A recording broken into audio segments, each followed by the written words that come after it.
കോഴിക്കോട് താമരശ്ശേരിയിൽ മകൻ അമ്മയെ വെട്ടിക്കൊന്നു. അടിവാരം 30 ഏക്കർ കായിക്കൽ സുബൈദയെയാണ് മയക്കുമരുന്നിനടിമയായ മകൻ ആഷിഖ് വെട്ടിക്കൊന്നത്. ബംഗളൂരു ഡി അഡിക്ഷൻ സെന്ററിലായിരുന്ന മകൻ മാതാവിനെ കാണാൻ വീട്ടിലെത്തിയപ്പോഴായിരുന്നു സംഭവം. AK ലതീഷ് വിവരങ്ങളുമായി ചേരുന്നുണ്ട്. ലതീഷ്, വിവരങ്ങൾ.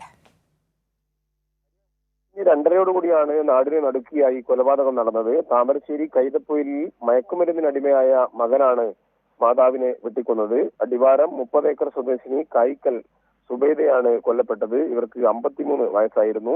25-കാരനായ മകൻ ആഷിഖ് 6 മാസത്തിലധികമായി ബംഗളൂരു ഡി അഡിക്ഷൻ സെന്ററിൽ മയക്കുമരുന്ന് ഉപയോഗത്തെ തുടർന്ന് ചികിത്സയിലാണ്. ആഷിഖ് മാതാവിനെ കാണാനായി വീട്ടിലെത്തിയപ്പോഴാണ് ഇത്തരത്തിലൊരു കൊലപാതകം നടത്തിയത്.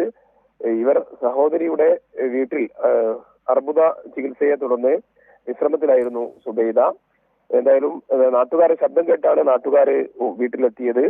ആഷിഖിനെ പിടികൂടി ഇവർ പോലീസിനെ ഏൽപ്പിച്ചു. ആഷിഖ് നിലവിൽ താമരശ്ശേരി പോലീസിന്റെ കസ്റ്റഡിയിലാണ്.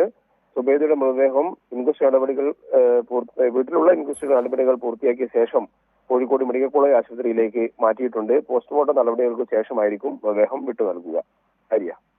ശരി, AK ലതീഷാണ് വിവരങ്ങൾ നൽകിയത്.